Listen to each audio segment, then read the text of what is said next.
While Democrats and leftists are infighting, trying to find the right group to place blame on for Trump's win last week, Trump and his cronies are busy planning for the start of his second term. I'm not a person who likes blame and postmortems. I'm someone who likes to move forward because the enemy never sleeps, people. We gotta keep our eyes on the prize. The prize being surviving the next 4 years and perhaps rebuilding to actually be able to win an election at some point in the future if free and fair elections ever happen again. So today we're looking ahead at what to expect in the first 100 days of Trump's second term. Now, presidents always promise a lot in the first 100 days without actually delivering, so let's not get apocalyptic about it. And to avoid hysteria and catastrophizing, looking at the hard facts can help ground us in what's actually possible, not the handmaiden-filled terrors in our nightmares. So we're going to look at what he said he's going to do, what he did last time, and what history has taught us is actually possible in the first 100 days, though it's unclear how instructive history can be when we continue to be living in unprecedented times, but I'll do my best. Let's get into it. But first, a major palate cleanser. During times when the world feels more chaotic than ever, it's important to take time to practice self-care. This can include practicing sexual self-care as well. Yes, that counts. To help you care for yourself and all of your needs, my friends at 𝗪𝗧𝗏 and I are literally giving away free vibrators. 𝗪𝗧𝗏's mission is to empower everyone to embrace, explore, and celebrate their sexuality, and I am here for it. 𝗪𝗧𝗏 is a woman-founded company for all things sexuality. We're talking sex toys, but also porn, erotica, and even sex ed.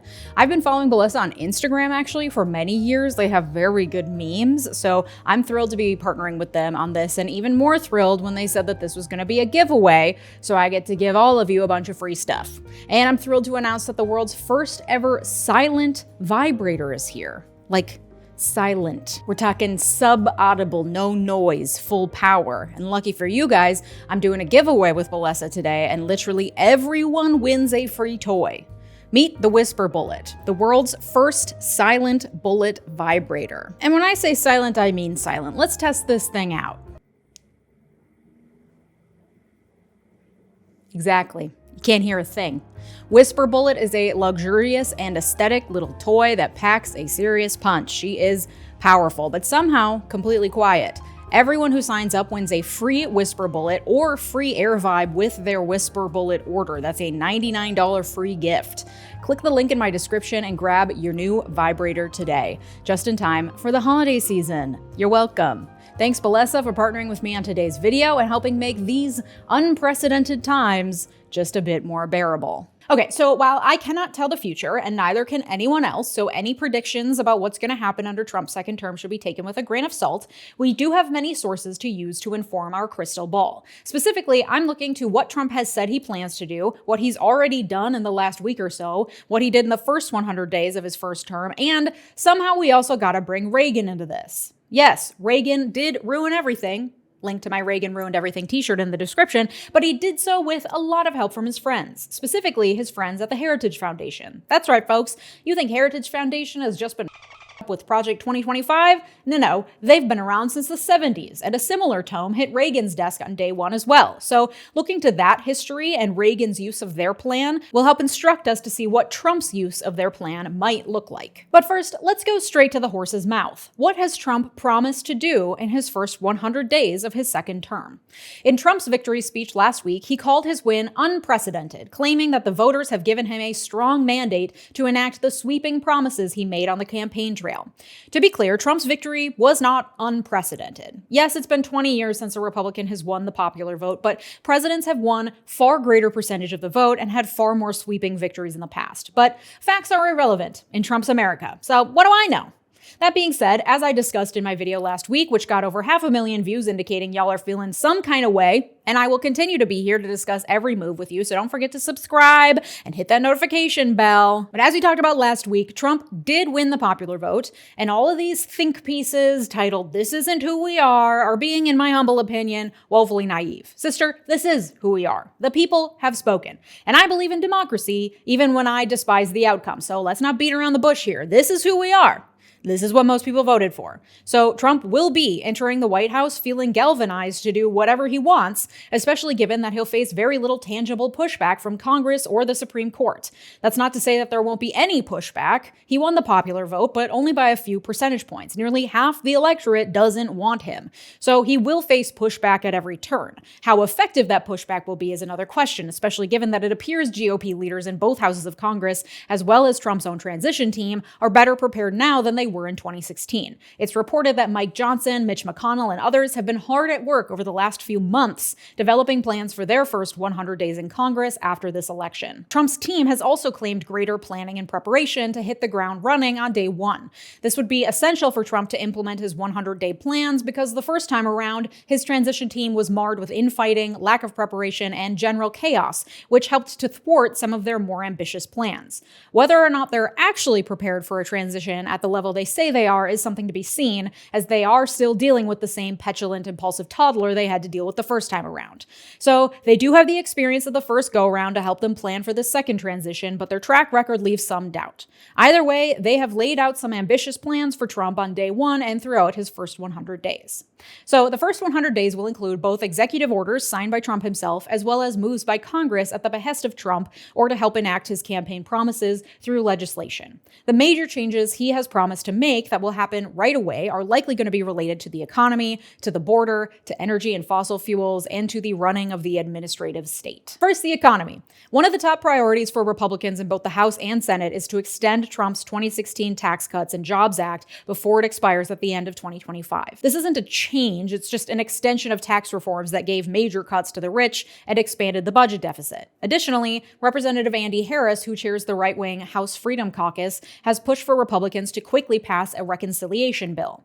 A reconciliation allows Congress to pass budget legislation without needing to meet the 60-vote filibuster threshold. It can't include new social laws or laws affecting Social Security. It can only be related to spending and revenue, and only one reconciliation bill can be passed per fiscal year. Congress has not passed a 2025 reconciliation bill, so Republicans see it as an opportunity to squeak in some of Trump's campaign promises right away. This would likely include the extension of that 2017 Tax Cuts and Jobs Act. It could also include a cut to taxes on tips, a promise Trump made in June, which would exclude workers' tips from their federal income taxes. He said he got the idea from a waitress at his Las Vegas hotel. He said, "We're going to do that right away, first thing in office." And of course, not having to pay taxes on your tips sounds like a great idea in theory for working class people. I was a waitress for many years. The vast majority of my income was from tips. My paycheck every other week was frankly hardly noticeable. And taxes on tips are notoriously under-enforced because it's hard when the tips are often in cash. The problem, as with any tax cut, is that it increases a loophole that big business and rich people are going to exploit, and poor people are not going to actually benefit from. There's a number of issues with this one. A lot of low-wage workers don't make tips, so this doesn't benefit them. Fully a third of tipped workers don't even make enough money every year to pay income taxes in the first place.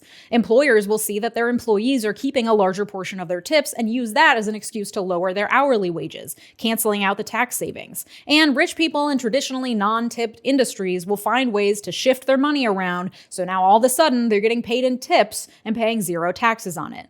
This type of selective tax cut is made to make working class folks happy, so they vote for the guy making the promise, but it will actually create zero benefit. It's a way to skirt around the type of taxation scheme that would actually benefit working class people, graduated income taxes, and closing loopholes that rich people can exploit to make their money look like it's not income.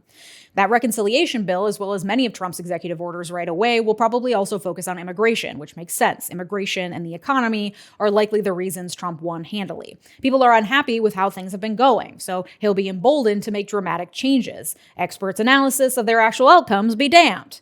That reconciliation bill will likely try to reroute significant amounts of money to border security, which will be helpful for enacting Trump's likely sweeping executive orders.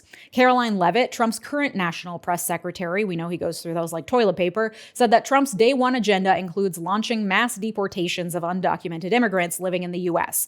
He'll do this in a number of ways. He has promised to reinstate his Muslim ban. He may use local police for deportation programs. He may revoke temporary protected status that protects immigrants, so immigrants currently here legally likely could have that legal status revoked on day one. Trump has already announced his pick for border czar, former ICE Director Thomas Homan. He announced the pick on Truth Social Sunday night, saying Homan will be in charge of all deportation of illegal aliens back to their country of origin.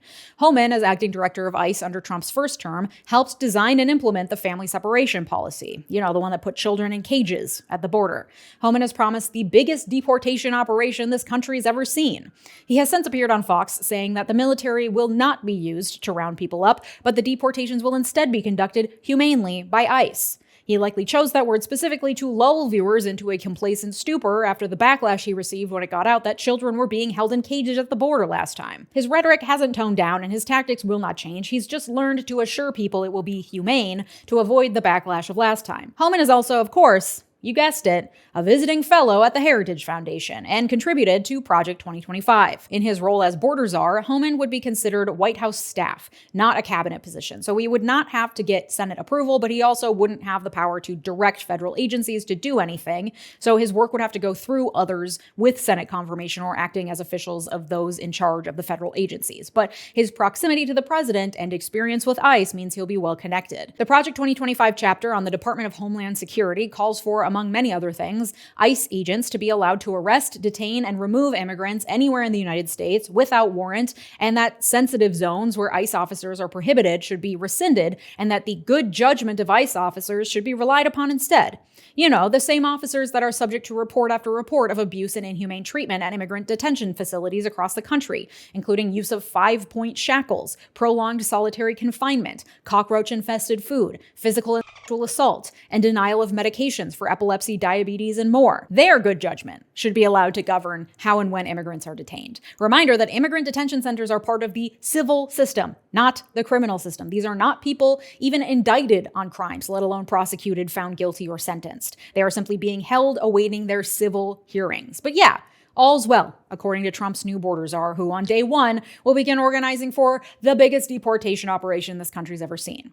This will include expedited removal processes as well as massive sweeps of workplaces, which, as we discussed in my video on the Monday before the election, invariably disrupt entire communities, place the fault, blame, and consequences on the shoulders of immigrants instead of the major companies who employ them, and will be indiscriminate, sweeping up anyone who looks brown, including citizens and those here legally. On the energy front, Trump has pledged on day one to order more fracking and oil use. This will include offering tax breaks to oil, gas, and coal producers, as well as gutting the climate subsidies passed in Biden's historic Inflation Reduction Act, which was the greatest investment in clean energy and climate change reduction in U.S. history, and will in short order likely be dismantled either by executive order or legislative action. And as for the culture wars, Trump has promised that on day one, he will sign an executive order barring schools from pushing critical race theory or gender insanity.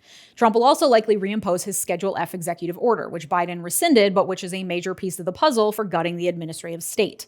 In that order, a large number of federal staff would be reclassified as at-will employees, which would allow them to be fired en masse and replaced with partisans who are loyal to Trump. This means that up and down administrative agencies, jobs that are typically filled by non-politically affiliated career civil servants, the ones who hold decades of expertise in their regulatory areas, will now be held by people whose qualifications will matter less than their political loyalties. So those are all the things that have been explicitly laid out as part of Trump's first 100-day plans. The rest of the planning and scheming has gone on behind closed doors, and a lot of articles purport to tell us what his first 100 days will entail, but then mainly just say that Republican leaders have concepts of plans without any details. So to flesh this out, because we must be prepared, and I don't think what I've just laid out is the whole picture, let's look at what he did in his first 100 days in 2017. Now, in October 2016, before getting elected the first time, Trump actually published a 100-day plan that he called his contract with the American voter. We don't have that this time, which is why I'm trying to piece this together to guess what he's going to do. And what he did the first time around is instructive. Here's a fun running list. Instated a hiring freeze on all federal employees, signed an executive order that required that for every new federal regulation passed, 2 existing regulations must be eliminated, ended a moratorium on federal coal leases, greenlit the Keystone XL pipeline, proposed ending a $3 billion payment to the Green Climate Fund meant to help less developed nations deal with climate change, revoked laws that protected waterways from coal industry pollution, revoked Obama-era protections for federal contractors, including protections for women and LGBTQ workers, put Neil Gorsuch on the Supreme Court to replace Antonin Scalia, whose seat was empty for over a year because Republicans refused to move forward with Obama's nominee, Merrick Garland. Stripped federal funding to sanctuary cities, increased ICE arrests by 33%, including non-criminal immigrants, banned travel from 7 majority Muslim countries, attempted to repeal Obamacare. In total, Trump signed 29 laws and 32 executive orders in his first 100 days in office. Most were aimed at overturning the ACA, or they initiated a review, a task force, or other processes with the aim of eventually creating reform. Much of his activity in the first 100 days didn't actually make any significant policy changes, and many of his orders, especially regarding the ACA, immigration bans, and penalties for sanctuary cities, were blocked by federal courts.